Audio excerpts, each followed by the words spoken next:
Training ending ನಲ್ಲಿ helicopter ಇಂದ jump ಇರುತ್ತೆ, ಪ್ಯಾರಾ ಜಂಪ್ ಅಂತ ಹೇಳ್ತೀವಿ. ಆ ಪ್ಯಾರಾ ಜಂಪ್ ನ ಯಾರು ಮಾಡ್ತಾರೆ ಅವ್ರು ಮಾತ್ರ ಕಮಾಂಡೋ ಆಗಕ್ಕೆ ಸಾಧ್ಯ. ಇಲ್ಲಾಂದ್ರೆ ಯಾರು ಜಂಪ್ ಮಾಡಕ್ಕೆ ಹೆದರ್ತಾರೆ ಅವ್ರನ್ನ ಡಿಸ್ಕ್ವಾಲಿಫೈ ಮಾಡಿ ವಾಪಸ್ TA ಯೂನಿಟ್ಗೆ ಕಳಿಸ್ತಾರೆ. ನೀವು ಏನು 3 ರಿಂದ 5 ತಿಂಗಳು ಟ್ರೈನಿಂಗ್ ಮಾಡಿದ್ರಿ ಅದೆಲ್ಲ ವೇಸ್ಟ್ ಆಗುತ್ತೆ. ಅಷ್ಟೊಂದು ಕಷ್ಟಪಟ್ಟು ಬೆವರು ಸುರಿಸಿ ಹಾರ್ಡ್ ವರ್ಕ್ ಮಾಡಿ ಒಂದು ಟ್ರೈನಿಂಗ್ ನ ಮಾಡಿರ್ತೀರಾ, ಅದೆಲ್ಲ ವೇಸ್ಟ್ ಆಗ್ಬಿಡುತ್ತೆ. ನೀವು ಆ ಜಂಪ್ ನ ಮಾಡ್ಲೇಬೇಕು. ಎಲ್ಲಿವರೆಗೆ ನೀವು ಜಂಪ್ ಮಾಡಲ್ಲ ಅಲ್ಲಿವರೆಗೆ ನೀವು ಪ್ಯಾರಾ ಕಮಾಂಡೋ ಆಗೋದಕ್ಕೆ ಆಗೋದಿಲ್ಲ ಗೈಸ್. TRL ಎಕ್ಸ್ಪೀರಿಯನ್ಸ್ಗೆಲ್ಲ ಜೈ ಹಿಂದ್. ಹೇಗಿದ್ದೀರಾ ಗೈಸ್ ಎಲ್ರು? ಐ ಹೋಪ್ ಎಲ್ಲರೂ ಚೆನ್ನಾಗಿರ್ತೀರಾ.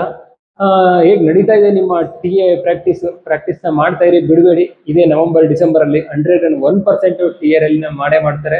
ಸೊ ತಯಾರಿನ ಮಾಡ್ತಾ ಇರಿ, ಫಿಸಿಕಲ್ ಆಗ್ಲಿ ರಿಟರ್ನ್ ಆಗ್ಲಿ ಬಿಡಬೇಡಿ, ಪ್ರಾಕ್ಟೀಸ್ ನ ಮಾಡ್ತಾ ಇರಿ. ಲಾಸ್ಟ್ ವಿಡಿಯೋದಲ್ಲಿ TRL ಬಗ್ಗೆ ಅಪ್ಡೇಟ್ ನ ಕೊಟ್ಟಿದ್ದೆ. ಆ ವಿಡಿಯೋದಲ್ಲಿ ಹೇಳಿದ್ದೆ ನೆಕ್ಸ್ಟ್ ವಿಡಿಯೋದಲ್ಲಿ ನಾನು ಪ್ಯಾರಾ ಕಮಾಂಡೋ ಜಾಯಿನ್ ಆಗೋದು ಹೇಗೆ, ಸ್ಯಾಲ್ರಿ ಎಷ್ಟಿರುತ್ತೆ, ಸೆಲೆಕ್ಷನ್ ಪ್ರೊಸೆಸ್ ಹೆಂಗಿರುತ್ತೆ, ಟ್ರೈನಿಂಗ್ ಯಾವ ತರ ಇರುತ್ತೆ, ಡ್ಯೂಟಿ ಯಾವ ತರ ಇರುತ್ತೆ, ಈ ಎಲ್ಲ ಡೀಟೇಲ್ ನ ಹೇಳ್ತೀನಿ ಅಂತ ಹೇಳಿದ್ದೆ. ಅದಕ್ಕೋಸ್ಕರ ಇವತ್ತಿನ ವಿಡಿಯೋದಲ್ಲಿ ನಿಮ್ಗೋಸ್ಕರ ಪ್ಯಾರಾ ಕಮಾಂಡೋಗಳನ್ನ ಕಾಂಟ್ಯಾಕ್ಟ್ ಮಾಡಿ ಅವ್ರ ಹತ್ರನೇ ಎಲ್ಲ ಇನ್ಫಾರ್ಮೇಶನ್ ನ ಕಲೆಕ್ಟ್ ಮಾಡಿ ಈ ಇನ್ಫಾರ್ಮೇಶನ್ ನ ನಿಮ್ಗೋಸ್ಕರ ರೆಡಿ ಮಾಡಿ ತಂದಿದ್ದೀನಿ ಗೈಸ್. ಹಾಗಾಗಿ ವಿಡಿಯೋನ ಸ್ಕಿಪ್ ಮಾಡದೆ ಎಂಡಿಂಗ್ ವರೆಗೂ ನೋಡಿ. ಮತ್ತೆ ಯಾರೆಲ್ಲ ಚಾನಲ್ನ ಇದುವರೆಗೂ ಸಬ್ಸ್ಕ್ರೈಬ್ ಮಾಡಿಲ್ಲ ಅವರು ಚಾನಲ್ನ ಸಬ್ಸ್ಕ್ರೈಬ್ ಮಾಡ್ಕೊಂಡು ಬೆಲ್ ಐಕಾನ್ ನ ಕ್ಲಿಕ್ ಮಾಡಿ. ನಿಮ್ಗೆ ಟೈಮ್ ಟು ಟೈಮ್ ಒಳ್ಳೊಳ್ಳೆ ಅಪ್ಡೇಟ್ಗಳನ್ನ ಕೊಡ್ತಾ ಇರ್ತೀನಿ. ಮತ್ತೆ ಕೆಳಗಡೆ ಹೈಪ್ ಬಟನ್ ಕಾಣ್ತಿದಿಲ್ಲ, ಹೈಪ್ ಮಾಡಿ. ನೀವು ಹೈಪ್ ಮಾಡೋದ್ರಿಂದ ಈ ವಿಡಿಯೋ ಎಲ್ಲ ಪ್ಯಾರಾ ಕಮಾಂಡೋಗಳು TRL ಗೆ ತಯಾರಿ ಮಾಡ್ತಾ ಇರೋ ಸ್ಟೂಡೆಂಟ್ಸ್ಗೆ ರೀಚ್ ಆಗುತ್ತೆ. ಇವತ್ತಿನ ವಿಡಿಯೋದಲ್ಲಿ 5 ಮುಖ್ಯ ಪಾಯಿಂಟ್ಗಳ ಬಗ್ಗೆ ಚರ್ಚೆ ಮಾಡೋಣ.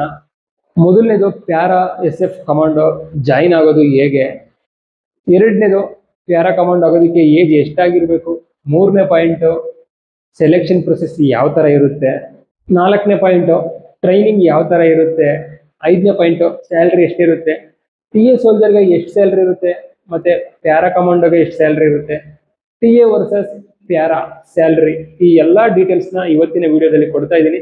ಹಾಗಾಗಿ ವಿಡಿಯೋನ ಸ್ಕಿಪ್ ಮಾಡದೆ ಎಂಡ್ ವರೆಗೂ ನೋಡಿ. ಮೊದಲನೇದಾಗಿ ಪ್ಯಾರಾ SF ಕಮಾಂಡೋ ಅಂದ್ರೆ ಏನು ಅದ್ರ ಬಗ್ಗೆ ತಿಳ್ಕೊಳ್ಳೋಣ. ಪ್ಯಾರಾ ಎಲ್ಲ ಕಡೆನೂ ಪ್ಯಾರಾ ಕಮಾಂಡೋ ಪ್ಯಾರಾ ಅಂತ ಕೇಳ್ತಾ ಇರ್ತೀರಾ. ಹಂಗಂದ್ರೆ ಏನು ಅಂತಾನೆ ಎಷ್ಟೋ ಮಕ್ಕಳು ಗೊತ್ತಿರಲ್ಲ, ಆದ್ರೂ ಕೂಡ ಅವ್ರು ಹೇಳ್ತಾ ಇರ್ತಾರೆ ಪ್ಯಾರಾ ಅಂತ ಹೇಳ್ತಿರ್ತಾರೆ. ಏನು ಅಂತ ತಿಳ್ಕೊಳ್ಳಿ. ಪ್ಯಾರಾ ಅಂದ್ರೆ ಏನು, para SF commando full form ಎಷ್ಟೋ ಮಕ್ಕಳು ಗೊತ್ತಿರಲ್ಲ. ಆದ್ರೂ ನಾನು ಪ್ಯಾರಾ ಕಮಾಂಡೋ ಆಗ್ಬೇಕು, ನಾನು ಫಿಸಿಕಲ್ ಅಲ್ಲಿ 5 ನಿಮಿಷಕ್ಕೆಲ್ಲ ಹೊಡಿಬೇಕು, ಹಂಗೆ ಹಿಂಗೆ ಅಂತ ಹೇಳ್ತಿರ್ತೀರಾ. ಮೊದಲು ತಿಳ್ಕೊಳ್ಳಿ, ಅದಾದ್ಮೇಲೆ ಅದಾಗಿ ಇದಾಗಿ ಪ್ಯಾರಾ ಕಮಾಂಡೋ ಆದ್ರೂ ಆಗಿ, ಮತ್ತೆ NSG ಆದ್ರೂ ಹೋಗಿ, TA ಸೋಲ್ಜರ್ ಆದ್ರೂ ಆಗಿ, ಮೊದಲು ತಿಳ್ಕೊಳ್ಳಿ ಯಾವ್ದು ಹೆಂಗಿರುತ್ತೆ ಅಂತ. ಪ್ಯಾರಾ SF ಕಮಾಂಡೋ ಅಂದ್ರೆ Parachute regimental special forces commando ಅಂತ. ಪ್ಯಾರಾ ಅಂದ್ರೆ ಪ್ಯಾರಾಚ್ಯೂಟ್ ಅಂತ, ಪ್ಯಾರಾಚ್ಯೂಟ್ ಟ್ರೈನಿಂಗ್ ಅಂತ. ಈಗ ಮೊದಲನೇ ಪಾಯಿಂಟ್ ಬಗ್ಗೆ ಮಾತಾಡೋಣ. TRL ಪಾರ್ಟಿಸಿಪೇಟ್ ಮಾಡಿದ್ಮೇಲೆ, ನೀವು ಸೆಲೆಕ್ಷನ್ ಆದ್ಮೇಲೆ TA ಸೋಲ್ಜರ್ ಆಗ್ತೀರಾ. TA ಸೋಲ್ಜರ್ ಆದ್ಮೇಲೆ ಪ್ಯಾರಾ ಕಮಾಂಡೋ ಆಗೋದು ಹೇಗೆ, ಅಲ್ಲಿಗೆ ಜಾಯಿನ್ ಆಗೋದು ಹೇಗೆ, ಅದ್ರ ಬಗ್ಗೆ ತಿಳ್ಕೊಳ್ಳೋಣ. ಪ್ಯಾರಾ SF ಹೋಗೋದಕ್ಕೆ 2 ವೇ ಇದೆ. ಮೊದಲನೇದು, ನೀವು TRL ಸೆಲೆಕ್ಷನ್ ಆದ್ಮೇಲೆ ಟ್ರೈನಿಂಗ್ ಸೆಂಟರ್ ಅಲ್ಲಿ ಟ್ರೈನಿಂಗ್ ಮಾಡ್ತಾ ಇರ್ತೀರಾ. ಅವಾಗ ಒಂದು ನೋಟಿಫಿಕೇಶನ್ ಬರುತ್ತೆ ಪ್ಯಾರಾ ಬಟಾಲಿಯನ್ ಇಂದ. ಅವಾಗ ಯಾರು ವಿಲ್ಲಿಂಗ್ ಇದೆ ಅಂತ ಕೇಳ್ತಾರೆ, ವಿಲ್ಲಿಂಗ್ ಇರೋ ಕ್ಯಾಂಡಿಡೇಟ್ಸ್ ಹೋಗ್ಬಹುದು. ಎರಡನೇ ವೇ, ನೀವು ಪ್ಯಾರಾ ಕಮಾಂಡೋಗೆ ಟ್ರೈನಿಂಗ್ ಅಲ್ಲಿ ಹೋಗ್ಲಿಲ್ಲ ಅನ್ಕೊಳ್ಳಿ, ನೀವು ಬಟಾಲಿಯನ್ಗೆ ಹೊರಟೋಗ್ತೀರಾ, ಟ್ರೈನಿಂಗ್ ನ ಮುಗಿಸ್ಕೊಂಡು TA ಬಟಾಲಿಯನ್ಗೆ ಹೊರಟೋಗ್ತೀರಾ, ಎಲ್ಲ ಕಡೆನೂ ಡಿಪ್ಲೊಮೆಂಟ್ ಆಗ್ಬಿಡ್ತೀರಾ. ಅವಾಗ್ಲೂ ಕೂಡ ಪ್ಯಾರಾದವರು ಎಲ್ಲಾ ಬಟಾಲಿಯನ್ಗೂ ಮೆಸೇಜ್ ನ ಕೊಡ್ತಾರೆ. ಅವಾಗ್ಲೂ ಕೂಡ ನೀವು ವಿಲ್ಲಿಂಗ್ ಇರೋರು ಹೋಗ್ಬಹುದು. ಈ 2 ವೇ ಇದೆ, ಒಂದು ಟ್ರೈನಿಂಗ್ ಅಲ್ಲಿ, ಒಂದು ಬಟಾಲಿಯನ್ ಅಲ್ಲಿ. ಕೆಲವರು ಟ್ರೈನಿಂಗ್ ಅಲ್ಲಿ ಹೆಸರು ಕೊಡದೆ ಹೆಂಗಿರುತ್ತೆ ಏನೋ ಆಗಲ್ವೇನೋ ಅಂದ್ಬಿಟ್ಟು ಹೆಸರು ಕೊಟ್ಟಿರಲ್ಲ. ಆಮೇಲೆ ಅವರು ಅನ್ಕೋತಿರ್ತಾರೆ ನಾನು ಹೋಗ್ಬೇಕಿತ್ತು, ಮಿಸ್ ಆಗೋಯ್ತಲ್ಲ ಚಾನ್ಸ್ ಅಂತ. ಆದ್ರೆ ಬಟಾಲಿಯನ್ ಹೋದ್ಮೇಲೂ ಕೂಡ ಚಾನ್ಸ್ ಇರುತ್ತೆ, 2 ಚಾನ್ಸ್ ಇರುತ್ತೆ. ಇದಕ್ಕೆ ಯಾರ್ಯಾರು ಎಲಿಜಿಬಲ್ ಆಗ್ತಾರೆ ಅಂದ್ರೆ GD ಮತ್ತೆ ಟ್ರೇಡ್ಸ್ ಮ್ಯಾನ್ ಅವ್ರು ಮಾತ್ರ. ಕ್ಲರ್ಕ್, ಸ್ಟೋರ್ ಕೀಪರ್, ಟೆಕ್ನಿಷಿಯನ್ ಇವ್ರು ಯಾರು ಪ್ಯಾರಾ ಕಮಾಂಡೋಗೆ ಹೋಗಕ್ ಆಗಲ್ಲ. ಮೈನ್ ಆಗಿ GD ಅವರು ಬೇಕೇ ಬೇಕು, GD ಅವರು ಹೋಗ್ಬಹುದು. ಈಗ ಟ್ರೈನಿಂಗ್ ಅಲ್ಲಿ ಯಾವ ತರ ಹೋಗ್ಬೋದು ಅಂತ ಹೇಳ್ತೀನಿ.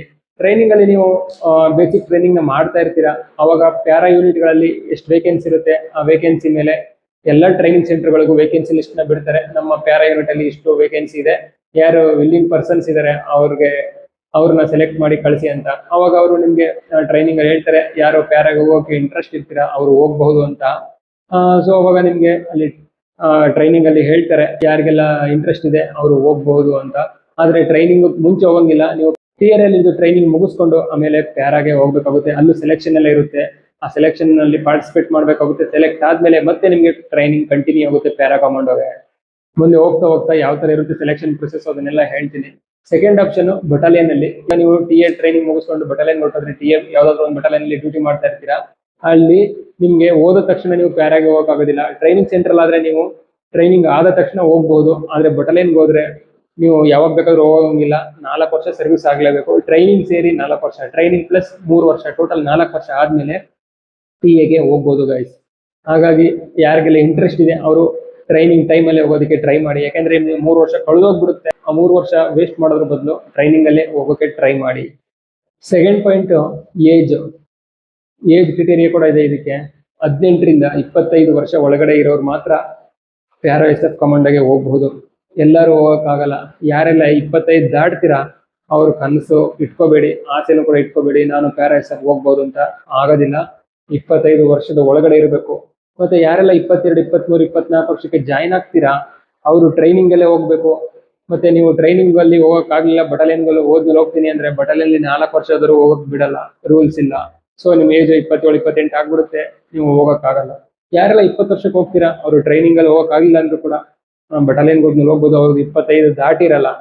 ಸೊ ಓವರ್ ಆಲ್ ಹೇಳ್ಬೇಕಂದ್ರೆ 25 ಕ್ರಾಸ್ ಆಗಿರೋರು TA ಹೋದ್ಮೇಲೆ ಪ್ಯಾರಾ ಕಮಾಂಡೋಗೆ ಹೋಗಕ್ಕಾಗೋದಿಲ್ಲ. 3ನೇ ಪಾಯಿಂಟ್ ಅಲ್ಲಿ ಸೆಲೆಕ್ಷನ್ ಪ್ರೊಸೆಸ್ ಬಗ್ಗೆ ಚರ್ಚೆ ಮಾಡೋಣ. ಅದರಲ್ಲಿ 5 ಇವೆಂಟ್ ಇರುತ್ತೆ ಗೈಸ್.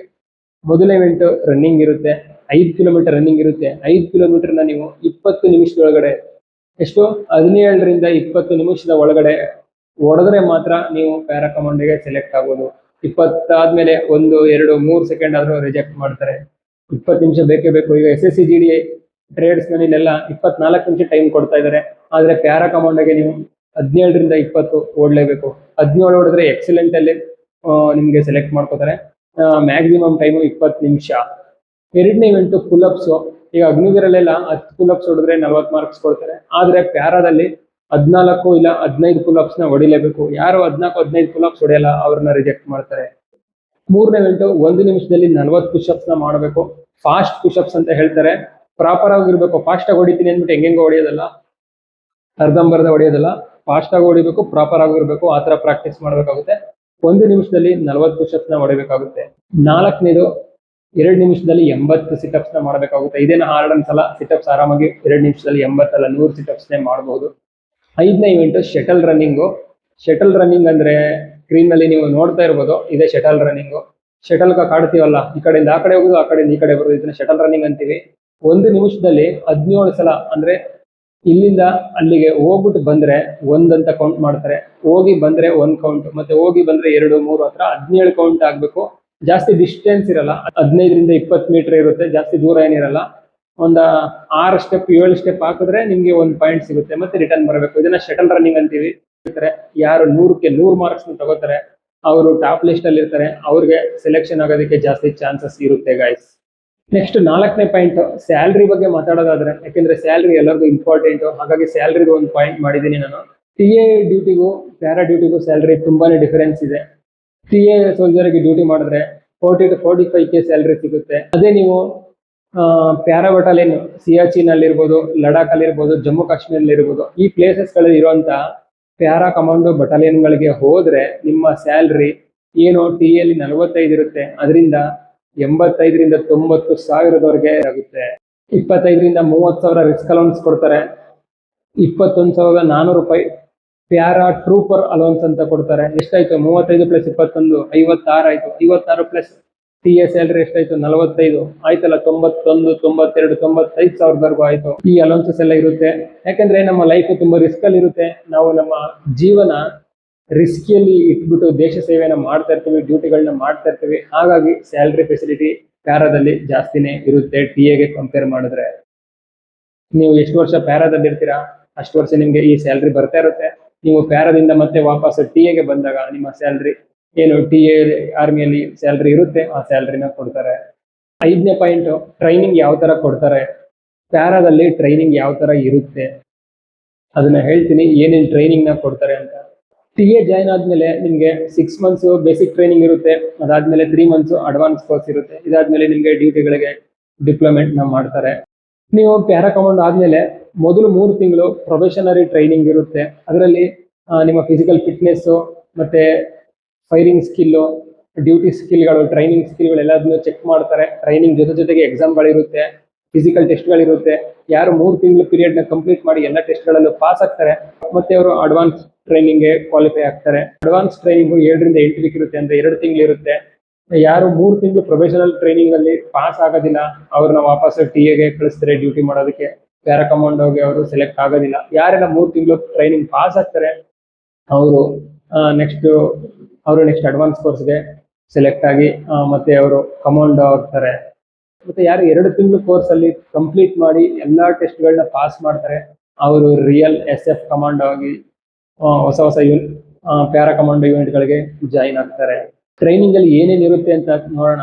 ಬೆಳಿಗ್ಗೆ ಟೈಮಿಗೆ ಫಿಸಿಕಲ್ ಇರುತ್ತೆ, ರನ್ನಿಂಗ್, ಪುಷಪ್ಸ್, ಪುಲ್ಅಪ್ಸ್, ಸಿಟಪ್ಸ್ ಇದೆಲ್ಲ ಇರುತ್ತೆ. ಅದಾದ್ಮೇಲೆ ಎಂಡ್ಯೂರೆನ್ಸ್ ರನ್ ಮಾಡಿಸ್ತಾರೆ. ಮತ್ತೆ ವೆಯ್ಟ್ ಇರುತ್ತೆ, ಹಿಂದ್ಗಡೆ 15 ರಿಂದ 20 kg ವೆಯ್ಟ್ ಬ್ಯಾಗ್ನ ಹೊತ್ಕೊಂಡು ರೂಟ್ ಮಾರ್ಚ್ ಮಾಡಬೇಕಾಗುತ್ತೆ. 10 ಕಿಲೋಮೀಟರ್, 15 ಕಿಲೋಮೀಟರ್, 20 ಕಿಲೋಮೀಟರ್ ಎಲ್ಲ. ಆಬ್ಸ್ಟೇಕಲ್ ಕ್ರಾಸ್ ಇರುತ್ತೆ, ರೋಪ್ ಕ್ಲೈಂಬಿಂಗ್ ಇರುತ್ತೆ, ಸ್ಟ್ರೆಂತ್ ಮತ್ತೆ ಸ್ಟೆಮಿನಾ ಟ್ರೈನಿಂಗ್ ಇರುತ್ತೆ, ಸ್ವಿಮ್ಮಿಂಗ್ ಇರುತ್ತೆ, ವೆಪನ್ ಹ್ಯಾಂಡ್ಲಿಂಗ್ ಇರುತ್ತೆ, ಅಡ್ವಾನ್ಸ್ ಫೈರಿಂಗ್ ಟ್ರೈನಿಂಗ್ ಇರುತ್ತೆ, ಕ್ಲೋಸ್ ಕ್ವಾರ್ಟರ್ ಬ್ಯಾಟಲ್ ಇರುತ್ತೆ, jungle warfare, mountain warfare, survival skills, unarmed combat, team missions, mental stress, decision making test ಮತ್ತೆ parachute training ಇದೆಲ್ಲ base ನಿಮ್ಮ ಟ್ರೈನಿಂಗ್ ಅಲ್ಲಿ ಇನ್ಕ್ಲೂಡ್ ಇರುತ್ತೆ ಗೈಸ್. ಇದಿಷ್ಟು ಆಯ್ತು ನಾನು ಹೇಳಿದ 5 ಪಾಯಿಂಟ್ಗಳು. ಪ್ಯಾರಾ ಯೂನಿಫಾರ್ಮ್ ಬಗ್ಗೆ ಮಾತಾಡೋದಾದ್ರೆ ಸೇಮೇ ಇರುತ್ತೆ, ಆದ್ರೆ ಶೋಲ್ಡರ್ ಅಲ್ಲಿ 2 ಕಡೆ ಇಲ್ಲಿ ಪ್ಯಾರಾ SF ಅಂತ ಬರ್ದಿರುತ್ತೆ. ಮತ್ತೆ ಇಲ್ಲಿ 2 ಕಡೆ ಕಮಾಂಡೋ ಅಂದ್ಬಿಟ್ಟು ಒಂದು ಟ್ಯಾಗ್ ನ ಹಾಕಿರ್ತಾರೆ. ಆ ಕಮಾಂಡೋ ಟ್ಯಾಗ್ ನೋಡ್ತಿದ್ರೆ ಮೈಯೆಲ್ಲ ರೋಮಾಂಚನ ಆಗುತ್ತೆ ಗೈಸ್. ಆ ಕಮಾಂಡೋ ಅಂತ ಇರೋ ಯೂನಿಫಾರ್ಮ್ ಮತ್ತೆ ಇಲ್ಲಿ ಫ್ಲಾಗ್ ಇರುತ್ತೆ. ಮತ್ತೆ ಆ ಕಮಾಂಡೋ ಯೂನಿಫಾರ್ಮ್ ಹಾಕೋಬೇಕಂದ್ರೆ ಒಂದು ಹೆಮ್ಮೆ ಅಂತಾನೆ ಹೇಳ್ಬೋದು. ಅದು ಅಷ್ಟು ಈಸಿ ಅಲ್ಲ ಕಮಾಂಡೋ ಆಗೋದು. ಎಷ್ಟೋ ಜನ ಸೆಲೆಕ್ಷನ್ ಆಗ್ಬಿಡ್ತಾರೆ, ಆದ್ರೆ ಟ್ರೈನಿಂಗ್ ನ ಕಂಪ್ಲೀಟ್ ಮಾಡಕ್ಕಾಗಲ್ಲ. ಬೇಸಿಕ್ ಟ್ರೈನಿಂಗ್ ಆಗಿರ್ಬೋದು, ಅಡ್ವಾನ್ಸ್ ಟ್ರೈನಿಂಗ್ ಆಗಿರ್ಬೋದು, ಅದನ್ನ ಕಂಪ್ಲೀಟ್ ಮಾಡಕ್ಕಾಗದೆ ವಾಪಸ್ ಅವರು TA ಯೂನಿಟ್ಗಳಿಗೆ ಹೋಗ್ಬೇಕಾಗುತ್ತೆ. ಯಾರು ಎಲ್ಲ ಚಾಲೆಂಜ್ಗಳನ್ನ ಅಕ್ಸೆಪ್ಟ್ ಮಾಡಿ ಕಷ್ಟನ ಸಹಿಸ್ಕೊಂಡು ಹಾರ್ಡ್ ವರ್ಕ್ ನ ಮಾಡಿ ನಾನು ಮಾಡೇ ಮಾಡ್ತೀನಿ ಅಂತ ಚಾಲೆಂಜ್ ಅಕ್ಸೆಪ್ಟ್ ಮಾಡ್ಕೊಂಡು ಮಾಡ್ತಾರೆ, ಅವರೇ ಫೈನಲಿ ಪ್ಯಾರಾ ಕಮಾಂಡೋ ಆಗಿ ಉಳ್ಕೋತಾರೆ. ಟ್ರೈನಿಂಗ್ ಎಂಡಿಂಗ್ ನಲ್ಲಿ ಹೆಲಿಕಾಪ್ಟರ್ ಇಂದ ಜಂಪ್ ಇರುತ್ತೆ, ಪ್ಯಾರಾ ಜಂಪ್ ಅಂತ ಹೇಳ್ತೀವಿ. ಆ ಪ್ಯಾರಾ ಜಂಪ್ ನ ಯಾರು ಮಾಡ್ತಾರೆ ಅವ್ರು ಮಾತ್ರ ಕಮಾಂಡೋ ಆಗಕ್ಕೆ ಸಾಧ್ಯ. ಇಲ್ಲಾಂದ್ರೆ ಯಾರು ಜಂಪ್ ಮಾಡಕ್ಕೆ ಹೆದರ್ತಾರೆ ಅವ್ರನ್ನ ಡಿಸ್ಕ್ವಾಲಿಫೈ ಮಾಡಿ ವಾಪಸ್ TA ಯೂನಿಟ್ಗೆ ಕಳಿಸ್ತಾರೆ. ನೀವು ಏನು 3 ರಿಂದ 5 ತಿಂಗಳು ಟ್ರೈನಿಂಗ್ ಮಾಡಿದ್ರಿ ಅದೆಲ್ಲ ವೇಸ್ಟ್ ಆಗುತ್ತೆ. ಅಷ್ಟೊಂದು ಕಷ್ಟಪಟ್ಟು ಬೆವರು ಸುರಿಸಿ ಹಾರ್ಡ್ ವರ್ಕ್ ಮಾಡಿ ಒಂದು ಟ್ರೈನಿಂಗ್ ನ ಮಾಡಿರ್ತೀರಾ, ಅದೆಲ್ಲ ವೇಸ್ಟ್ ಆಗ್ಬಿಡುತ್ತೆ. ನೀವು ಆ ಜಂಪ್ ನ ಮಾಡ್ಲೇಬೇಕು. ಎಲ್ಲಿವರೆಗೆ ನೀವು ಜಂಪ್ ಮಾಡಲ್ಲ ಅಲ್ಲಿವರೆಗೆ ನೀವು ಪ್ಯಾರಾ ಕಮಾಂಡೋ ಆಗೋದಕ್ಕೆ ಆಗೋದಿಲ್ಲ ಗೈಸ್. ಏರ್ ಕ್ರಾಫ್ಟ್ ಅಲ್ಲಿ ರನ್ನಿಂಗ್ ಫ್ಲೈಟ್ ಅಲ್ಲಿ ನೀವು ಜಂಪ್ ನ ಮಾಡಬೇಕಾಗುತ್ತೆ. ಇದು ಟ್ರೈನಿಂಗ್ ಲಾಸ್ಟ್ ಅಲ್ಲಿ ಇರುತ್ತೆ. ಇದನ್ನ ನೀವು ಅದಕ್ಕೂ ಮುಂಚೆ ಅವರು ಪ್ರಾಕ್ಟೀಸ್ ಮಾಡಿಸಿರ್ತಾರೆ. ಪ್ಯಾರಾಚೂಟ್ ಟ್ರೈನಿಂಗ್ ಅಲ್ಲಿ ಏರ್ ಕ್ರಾಫ್ಟ್ ಇಂದ ಮೊದಲು ರೋಪ್ ಅಲ್ಲಿ ಇಳಿಸ್ತಾರೆ, ಅದಾದ್ಮೇಲೆ ಕಡಿಮೆ ಹೈಟ್ ಇಂದ ಜಂಪ್ ಮಾಡಿಸ್ತಾರೆ. ಒಂದೇ ಸಲ ನಿಮ್ಗೆ ಜಂಪ್ ಮಾಡೋದಕ್ಕೆ ಹೇಳಲ್ಲ, ನಿಮ್ಗೆ ಸ್ಟೆಪ್ ಬೈ ಸ್ಟೆಪ್ ಕಾನ್ಫಿಡೆನ್ಸ್ ನ ತರಿಸ್ತಾರೆ. ಅದಾದ್ಮೇಲೆ ನಿಮ್ಗೆ feet by feet, height by height jump ನ ಮಾಡಿಸ್ತಾರೆ. ಅದಾದ್ಮೇಲೆ ಫೈನಲ್ ಟೆಸ್ಟ್ ಅಲ್ಲಿ ನೀವು ಜಂಪ್ ನ ಮಾಡಬೇಕಾಗುತ್ತೆ. ಮತ್ತೆ ಯಾರಿಗೂ ಒಂದೇ ಸಲ ಜಂಪ್ ಮಾಡೋದ್ರೆ ಮಾಡಲ್ಲ, ಎಲ್ಲರಿಗೂ ಎಲ್ಲ ಕೆಲಸ ಮಾಡೋದಕ್ಕೆ ಒಂದು ಕಾನ್ಫಿಡೆನ್ಸ್ ಇರಬೇಕು. ಆ ಕಾನ್ಫಿಡೆನ್ಸ್ ನ ಬರೆಸ್ತಾರೆ. ಅದಾದ್ಮೇಲೆ ಫೈನಲ್ ಆಗಿ ಇಷ್ಟು ಫೀಟ್ ಇಂದ ಜಂಪ್ ಮಾಡ್ಬೇಕು ಅಂತ ಹೇಳ್ತಾರೆ, ಜಂಪ್ ಮಾಡಲೇಬೇಕು. ಮಾಡಿದ್ರೆ ಮಾತ್ರ ಕಮಾಂಡೋ, ಇಲ್ಲ ಅಂದ್ರೆ TA ಯೂನಿಟ್ಗೆ ವಾಪಸ್ ಹೋಗ್ಬೇಕಾಗುತ್ತೆ. ಅದಾದ್ಮೇಲೆ ನೀವು ಟ್ರೈನಿಂಗ್ ಎಲ್ಲ ಮುಗಿಸ್ಕೊಂಡು ಪ್ಯಾರಾ ಯೂನಿಟ್ಗಳಿಗೆ ಹೋಗ್ತೀರಾ. ಅಲ್ಲೂ ಕೂಡ ವರ್ಷಕ್ಕೆ 2 ಜಂಪ್ ನ ಮಾಡ್ಲೇಬೇಕಾಗುತ್ತೆ. ಯಾರು ವರ್ಷಕ್ಕೆ ಅಂದ್ರೆ 6 ತಿಂಗಳಿಗೆ 1 ಜಂಪ್ ಇದ್ದೇ ಇರುತ್ತೆ. ರನ್ನಿಂಗ್ ಫ್ಲೈಟ್ ಅಂದ್ರೆ ಏರ್ ಕ್ರಾಫ್ಟ್ ಅಲ್ಲಿ ಹೋಗ್ತಾ ನೀವು ಜಂಪ್ ಮಾಡಬೇಕಾಗುತ್ತೆ. ಬ್ಯಾಕ್ ಪ್ಯಾಕ್ ಅಲ್ಲಿ ಪ್ಯಾರಾಚೂಟ್ ಇರುತ್ತೆ. ನೀವು ಇನ್ನೇನು ಕೆಳಗಡೆ ಲ್ಯಾಂಡ್ ಆಗ್ಬೇಕು ಆ ಟೈಮಲ್ಲಿ ಪ್ಯಾರಾಚೂಟ್ ಆನ್ ಮಾಡ್ಕೊಂಡು ಸೇಫ್ ಆಗಿ ಭೂಮಿಗೆ ಇಳಿಬಹುದು. ಈ ಪ್ರಾಕ್ಟೀಸ್ ಎಲ್ಲ ಟ್ರೈನಿಂಗ್ ಅಲ್ಲಿ ಕೊಡ್ತಾರೆ ನಿಮ್ಗೆ. ಮತ್ತೆ ಬಟಾಲಿಯನ್ ಅಲ್ಲೂ ಅಷ್ಟೇ, ನೀವು 6 ತಿಂಗಳಿಗೆ ಒಂದ್ಸಲ ಈ ಪ್ಯಾರಾ ಜಂಪ್ ನ ಮಾಡಬೇಕು. ನೀವು ಪ್ಯಾರಾ ಜಂಪ್ ನ ಮಾಡ್ಲಿಲ್ಲ ಅಂದ್ರೆ ಆ ಟೈಮಲ್ಲೂ ಕೂಡ ನಿಮ್ನ ಡಿಸ್ಕ್ವಾಲಿಫೈ ಮಾಡಿ ಪ್ಯಾರಾ ಇಂದ TA ಯೂನಿಟ್ಗೆ ಟ್ರಾನ್ಸ್ಫರ್ ಮಾಡ್ತಾರೆ. ಯಾಕಂದ್ರೆ 6 ತಿಂಗಳಿಗೆ ಒಂದ್ಸಲ ಪ್ಯಾರಾ ಜಂಪ್ ಆಗೇ ಆಗುತ್ತೆ. ಯಾರು ಪ್ಯಾರಾ ಜಂಪ್ ಅಲ್ಲಿ ಪಾಸ್ ಮಾಡಲ್ಲ, ಕ್ವಾಲಿಫೈ ಆಗಲ್ಲ, ಅವ್ರನ್ನ ರಿಜೆಕ್ಟ್ ಮಾಡಿ ವಾಪಸ್ ಕಳಿಸ್ತಾರೆ. ಹಾಗಾಗಿ ವರ್ಷಕ್ಕೆ 2 ಜಂಪ್ ಇರುತ್ತೆ, ಇದನ್ನ ಮಾಡ್ಲೇಬೇಕು. 4 ರಿಂದ 5 ವರ್ಷ ಪ್ಯಾರಾ ಯೂನಿಟ್ ಅಲ್ಲಿ ನೀವು ಡ್ಯೂಟಿನ ಮಾಡಬಹುದು ಗೈಸ್. ಈ 5 ವರ್ಷದಲ್ಲಿ ಒಳ್ಳೆ ಸ್ಯಾಲರಿ ಪ್ಯಾಕೇಜ್ ಇದೆ, ಅಷ್ಟೇ ರಿಸ್ಕ್ ಇದೆ, ಮತ್ತೆ ಅಷ್ಟೇ ಒಂದು ನೇಮ್ ಇದೆ, ಒಂದು ರೆಸ್ಪೆಕ್ಟ್ ಇದೆ. ಪ್ಯಾರಾ ಕಮಾಂಡೋ ಅನ್ನೋದು ಅಷ್ಟು ಈಸಿ ಅಲ್ಲ, ಅಷ್ಟು ಈಸಿಯಾಗಿ ಸಿಗುವಂತ ಟೈಟಲ್ ಅಲ್ಲ. ಅದಕ್ಕೆಲ್ಲ ಹಗಲು ರಾತ್ರಿ ಅನ್ನೋದಲ್ಲದೆ ಟ್ರೈನಿಂಗ್ ಎಲ್ಲ ಇರುತ್ತೆ, ತುಂಬಾ ಹಾರ್ಡ್ ವರ್ಕ್ ಇರುತ್ತೆ. ನಾನು ಏನು ಹೇಳಿದ್ರು ಇವಾಗ ನಿಮ್ಗೆ ಅಷ್ಟು ಗೊತ್ತಾಗಲ್ಲ, ನೀವು ಹೋಗಿ ಅಲ್ಲಿ ಫೀಲ್ ಮಾಡ್ತಿರಲ್ಲ, ಅವಾಗ ನಾನು ಹೇಳುತ್ತಿದ್ದ ಮಾತುಗಳು ನಿಮ್ಗೆ ನೆನಪಾಗುತ್ತೆ. ಅದಕ್ಕೋಸ್ಕರನೇ ಇವಾಗ್ಲಿಂದಾನೇ ಪ್ರಾಕ್ಟೀಸ್ ಮಾಡಿ. ಯಾರಿಗೆಲ್ಲ ಏಜ್ 25 ಗಿಂತ ಕಡಿಮೆ ಇದೆ, 20, 21 ಅವರು TA ಗೆ ಪ್ರಾಕ್ಟೀಸ್ ಮಾಡ್ತಾ ಇದ್ದೀರಾ, ಅವರು SF ಕಮಾಂಡೋಗೆ ಹೋಗ್ಬೇಕು ಅಂತ ಅನ್ಕೊಂಡಿದ್ದೀರಾ, ಆಸೆಗಳನ್ನ ಕನಸುಗಳನ್ನ ಕಾಣ್ತಾ ಇದ್ದೀರಾ, ಅವ್ರು ಇವಾಗ್ಲಿಂದನೇ ಹಾರ್ಡ್ ವರ್ಕ್ ಮಾಡಿ. ಬರೀ 1600 ಮೀಟರ್ಗೆ ನಿಮ್ಮ ರನ್ನಿಂಗ್ ನ ಸೀಮಿತ ಪಡಿಸ್ಕೋಬೇಡಿ. 5 ಕಿಲೋಮೀಟರ್ ಪ್ರಾಕ್ಟೀಸ್ ಮಾಡ್ತಾ ಇರಿ. ಪುಷಪ್ಸ್, ಪುಲ್ಅಪ್ಸ್, ಸಿಟ್ಅಪ್ಸ್ ಮಾಡಿ ನಿಮ್ಮ ಬಾಡಿನ ವಜ್ರ ತರನೇ ಹಾರ್ಡ್ ಮಾಡ್ಕೊಳ್ಳಿ ಇವಾಗ್ಲಿಂದಾನೆ. ಸೊ ನೀವು ಅವಾಗ ಪ್ಯಾರಾ ಟ್ರೈನಿಂಗ್ಗೆ ಹೋಗಿ ಏನು ಅವ್ರು ಕೊಡೋ ಟಾರ್ಚರ್ಗಳು, ಟ್ರೈನಿಂಗು, ಹಾರ್ಡ್ ವರ್ಕ್ ಎಲ್ಲದನ್ನ ಸಹಿಸ್ಕೊಂಡು ಫೈನಲಿ ಪ್ಯಾರಾ ಕಮಾಂಡೋ ಆಗ್ಬೋದು ಗೈಸ್. ಏನು ಕಷ್ಟ ಇಲ್ಲ. ಯಾಕೆಂದ್ರೆ ನನ್ನ ಕೈಲಿ ಆಗುತ್ತಾ, ನಾನು ಮಾಡಬಹುದಾ ಅಂತ ಅನ್ಕೊಳ್ಳೋದ್ಕಿಂತ ಇವಾಗ ಆಲ್ರೆಡಿ ಪ್ಯಾರಾ ಕಮಾಂಡೋಗಳನ್ನ ನೋಡಿ, ಅವರು ಮನುಷ್ಯರೇ ತಾನೆ, ಅವರು ಮಾಡ್ತಾ ಇದ್ದಾರೆ ಅಂದ್ರೆ ನಾವು ಮಾಡಬಹುದು, ನೀವು ಮಾಡಬಹುದು, ಎಲ್ಲರೂ ಮಾಡಬಹುದು. ಎಲ್ಲ ಮೆಂಟಲ್ ಗೇಮ್ ಇದು. ಏನು ಒಂದು ನಮ್ಮ ಮೈಂಡ್ ಸೆಟ್ ಅಲ್ಲಿ ನಾವು ಇದನ್ನ ಮಾಡ್ತೀವಿ ಅಂತ ಅನ್ಕೊಂಡ್ರೆ ಅದನ್ನ ಮಾಡ್ತೀವಿ. ಇದು ನಮ್ಗೆ ಆಗುತ್ತೆ ಅಂದ್ರೆ ಆಗುತ್ತೆ, ಆಗಲ್ಲ ಅಂದ್ರೆ ಆಗಲ್ಲ. ಎಲ್ಲ ಮೈಂಡ್ ಗೇಮ್ ಇದು. ವಿಲ್ ಪವರ್ ಬೇಕಷ್ಟೇ. ನಾನು ಮಾಡ್ತೀನಿ, ಟ್ರೈ ಮಾಡ್ತೀನಿ ಅಂತ ಅನ್ಕೊಂಡ್ರೆ ಎಲ್ಲ ಆಗುತ್ತೆ. ಎಲ್ಲದಕ್ಕೂ ಏನ್ ಬೇಕು? ಫಿಟ್ನೆಸ್ ಹೈ ಲೆವೆಲ್ ಬೇಕು. ನಾರ್ಮಲ್ ಫಿಟ್ನೆಸ್ ಇದ್ರೆ ಆಗಲ್ಲ. ಯಾರು ಫಿಟ್ನೆಸ್ ಹೈ ಲೆವೆಲ್ ಮತ್ತೆ ಎಂಗೇಜ್ ಅಲ್ಲಿ ಇರ್ತಾರೆ ಅವ್ರು ಮಾತ್ರ ಈ ಪ್ಯಾರಾ ಕಮಾಂಡೋ ಆಗೋಕೆ ಸಾಧ್ಯ. ಮತ್ತೆ ನಿಮ್ಗೊಂದು ಡೌಟ್ ಬರ್ತಿರ್ಬೋದು, ಸರ್ ಇದು ಏನ್ ಇಷ್ಟು ಕಡಿಮೆ ಏಜ್ ಇಟ್ಟಿದ್ದಾರೆ, 27, 28 ಕೊಡ್ಬೋದಿತ್ತಲ್ಲ ಏಜ್, ಎಲ್ಲರಿಗೂ ಚಾನ್ಸ್ ಸಿಗ್ತಾ ಇತ್ತು ಅಂತ ಅನ್ಕೋಬಹುದು.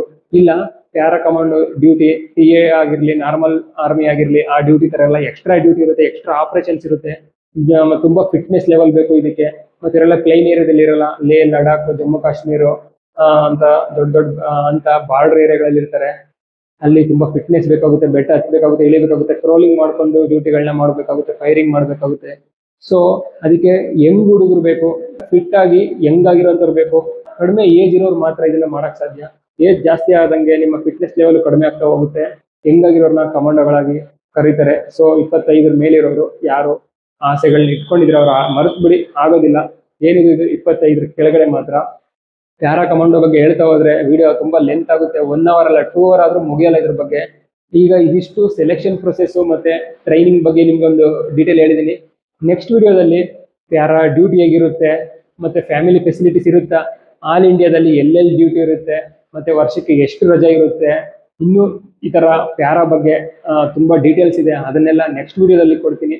ಇವತ್ತಿಗೆ ಇಷ್ಟು ಸಾಕು.